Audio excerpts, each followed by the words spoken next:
Book 1. The Wonderful Adornments of the Leaders of the Worlds. Thus I have heard. At one time the Buddha was in the land of Magadha, in a state of purity, at the site of enlightenment, having just realized true awareness. The ground was solid and firm, made of diamond, adorned with exquisite jeweled disc and myriad precious flowers. With pure, clear crystals, the ocean of characteristics of the various colors appeared over an infinite extent.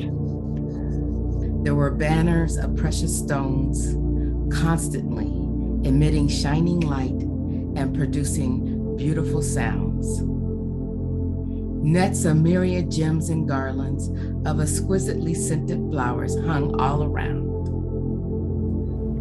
The finest jewels appeared spontaneously, raining inexhaustible quantities of gems and beautiful flowers all over the earth.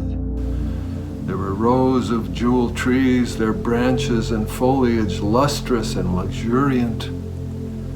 By the Buddha's spiritual power, he caused all the adornments of this enlightenment site to be reflected therein. The tree of enlightenment was tall and outstanding. Its trunk was diamond. Its main boughs were lapis lazuli. Its branches and twigs were of various precious elements. The leaves spreading in all directions provided shade like clouds. The precious blossoms were of various colors. The branching twigs spread out their shadows. Also the fruit were jewels, containing a blazing radiance. They were together with the flowers in great arrays.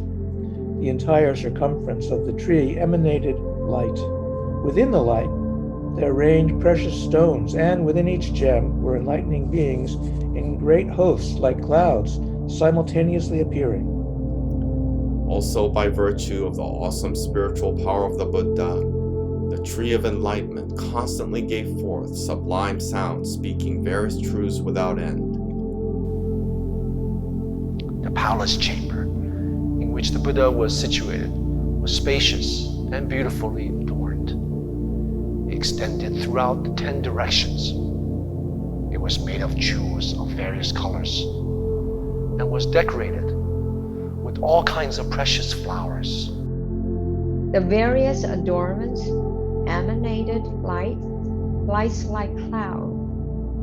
The masses of their reflections from within the palace formed banners. It's a boundless host of enlightening beings, congregation at the site of enlightenment, we're all gathered there by means of the ability to manifest the lights and inconceivable sounds of the Buddhas.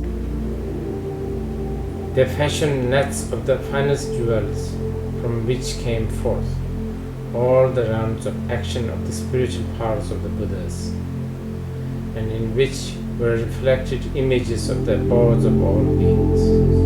Also, by virtue of the aid of the spiritual power of the Buddhas, they embrace the entire cosmos in a single thought. Their lion seats were high, wide, and beautiful. The bases were made of jewels, their nets of lotus blossoms, their tableaus of pure exquisite gemstones. They were adorned with various flowers of all colors. Their roofs, chambers, steps, and doors were adorned by the images of all things. The branches and fruits of jeweled trees surrounded them, arrayed at intervals. Clouds of radiance of jewels reflected each other. The Buddhas of the 10 directions conjured regal pearls, and the exquisite jewels in the top knots of all the enlightening beings all emanated light, which came and illuminated them. Furthermore, sustained by the spiritual power of all the Buddhas, they expounded the vast perspective of the enlightenment.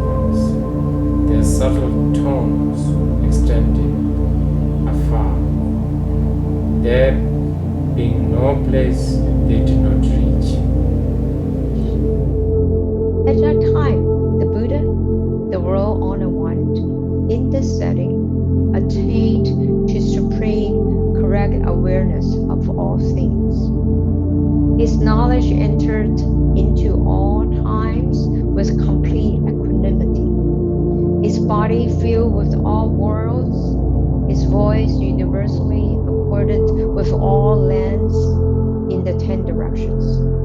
Like space, which contains all forms, he made no discrimination among all objects.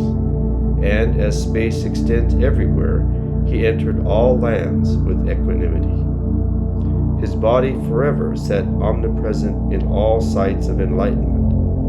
Among the host of enlightening beings, his awesome light shone clearly, like the sun emerging, illumining the world.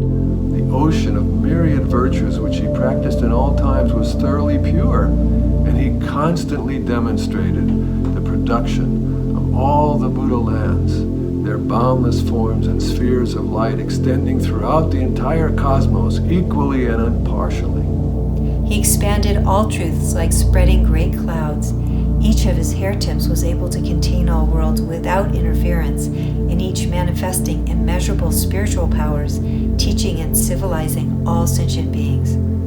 His body extended throughout the 10 directions, yet without coming or going, his knowledge entered into all forms and realized the emptiness of things. All the miraculous display of the Buddhas of past, present, and future were all seen in his light, and all the adornments of inconceivable eons were revealed. There were great enlightening beings, numerous as the atoms in 10 Buddha worlds surrounding him. Their names were Universally Good, Samantabhadra, Light of the Supreme Land of Universal Virtue,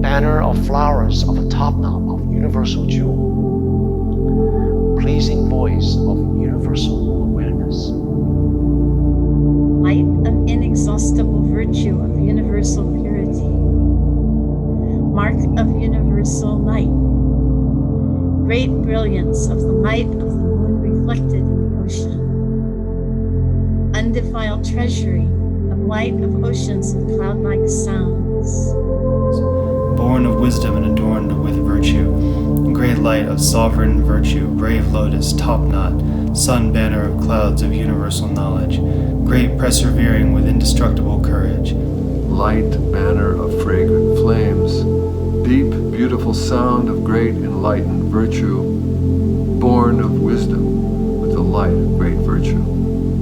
These and others were the leaders. There were as many as there are atoms in 10 Buddha worlds. Our intention equally extends to every king and place with the true merit of Buddha's way. May the merit of our chanting be dedicated to the enlightenment and peace and nirvana of the great translator Thomas Cleary.